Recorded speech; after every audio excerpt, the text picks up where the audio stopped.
Rritja e çmimit të karburanteve ka ndikuar drejt për drejt edhe në shtrenjtimin e mallrave të tjera.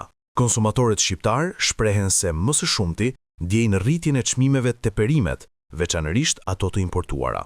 Shtrenjtimi i frutave dhe perimeve reflektohet edhe në portalin e fermerit, i cili publikon çdo ditë çmimet në tregjet e gjithë vendit. Sipas të dhënave të javës së fundit, pothuajse të gjitha produktet kanë pësuar rritje, me diferenca që shkojnë nga 20 deri në 30 lek. Çmimet janë rritur, domatet, kastravecat, çdo gjë, shprehet një qytetare.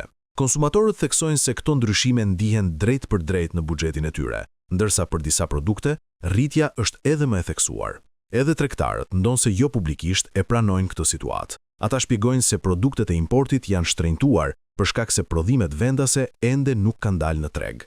Ndërkohë, ulje çmimesh vihet re vetëm te disa produkte të serrave, si sallata jeshile, qepa dhe preshi.